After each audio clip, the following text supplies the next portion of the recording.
வாழ்க வையகம், வாழ்க வையகம், வாழ்க வளமுடன்.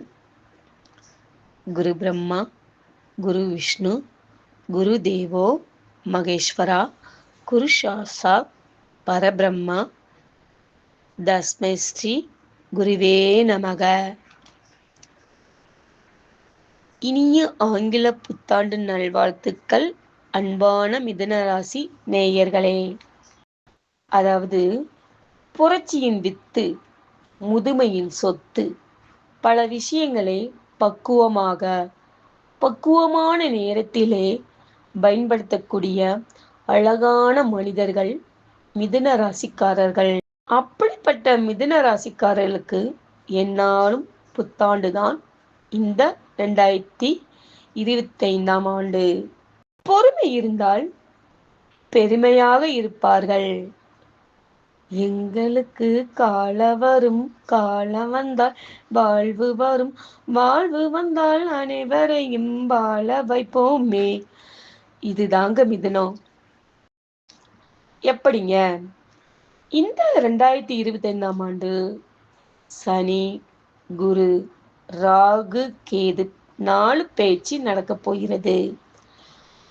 அதுல சனி பகவான் 10வது வீட்டிற்கு வரப்போகிறார். உங்க ராசிக்கு 10வது இடம்.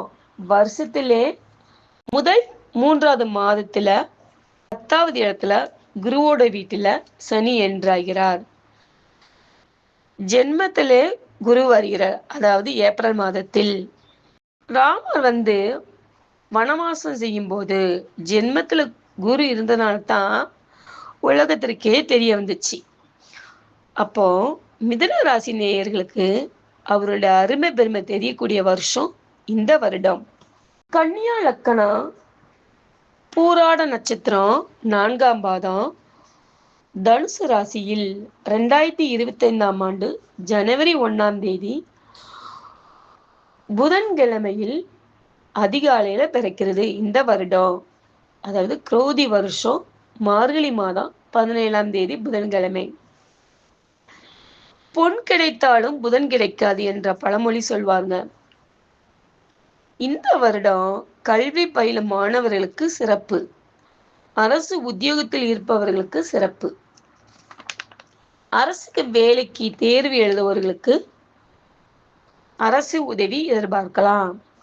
புதிய தொழில் கல்வி விருத்தியாகும். குரு பகவானுடைய நட்சத்திரங்கள் 3: புனர்பூசம், விசாகம், புரட்டாதி. 3 நட்சத்திரங்களுமே காலற்ற நட்சத்திரம் தான். புனர்பூசம் மிதுன நட்சத்திரத்தில் குரு பகவான் வீட்டுல இருக்கிறார். அப்போ அந்த டயத்துல, அதாவது 12ஆம் வீட்டுல இருக்கிறார். அந்த முதல் 5 மாதம் மிதுன ராசிகளுக்கு சுப செலவு தான். அதாவது வீடு வாங்குவதற்கும், வீடு கட்டுவதற்கும், புதிய வண்டி வாகனங்கள் வாங்குவதற்கும், கடன் அடைப்பது, சொத்துக்கள் வாங்குவது, புதிய நகை வாங்குவதற்கு, வெளிநாடு செல்வதற்கு, ஆன்மீக பயணம் செய்யும் போது படிப்பு செலவுக்கும் சுப செலவு தாங்க செய்வாரு. மிதுன ராசிக்கு 7ஆம் பாதம் அதிபதி குரு பகவான் அமர்கிறார்.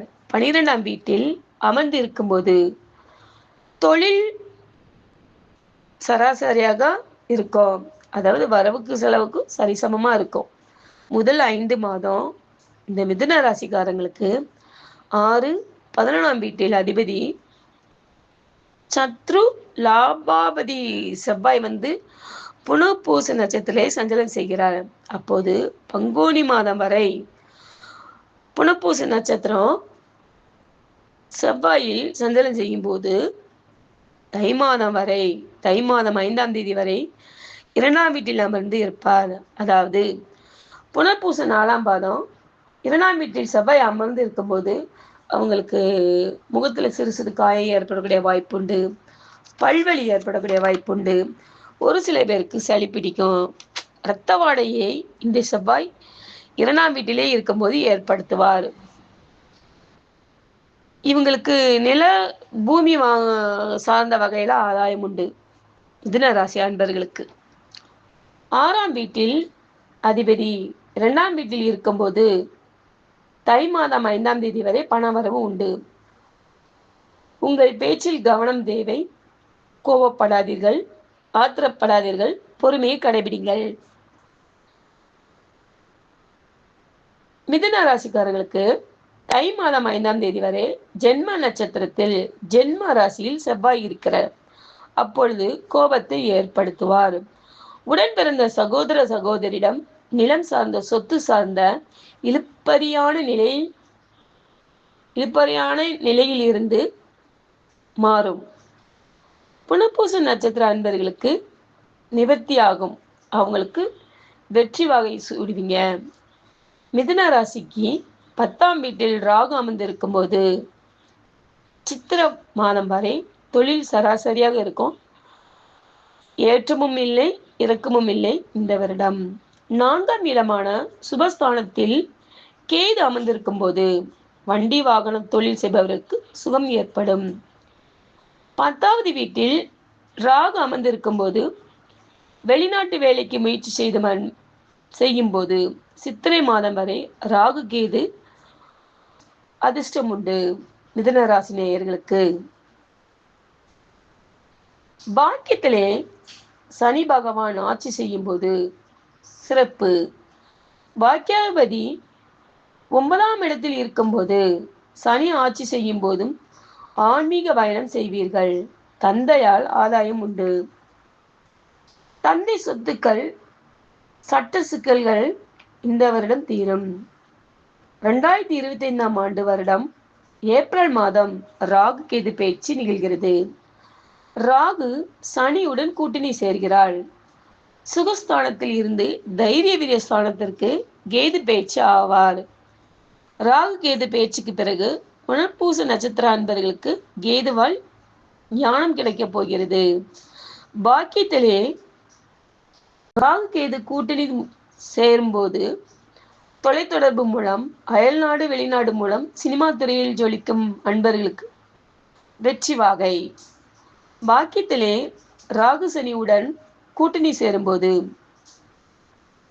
புனர்பூச நட்சத்திரங்களுக்கு சிறப்பு. இந்த 2025ஆம் வருடம் பணம் சம்பாதிக்கும் காலம் உங்களுக்கு. காலபைரவரை கும்பிட்டால் கடன் அடையும். இந்த ஆண்டு மிதுன ராசி நேயர்களுக்கு பல விஷயங்களுக்கு திறவுகோள், பல பூட்டுக்கள் திறக்கும். அறிவுக்கண் திறக்கப் போகிறது. 2025ஆம் ஆண்டு பணபலம் அதிகரிக்கும். ஏன்னா ராகு கேது சனி மிதுன ராசிக்கு சப்போர்ட் கொடுக்கிறாரு. இந்த வருஷம் தடைப்பட்ட காரியம் அனைத்தும் வெற்றி வாகை உண்டு. உங்களுக்கு உங்களுடைய வாழ்க்கை வசந்தமாக மாறும். ஃபர்ஸ்ட் தேக ஆரோக்கியத்தை கொடுப்பார். கடன் அடையும்.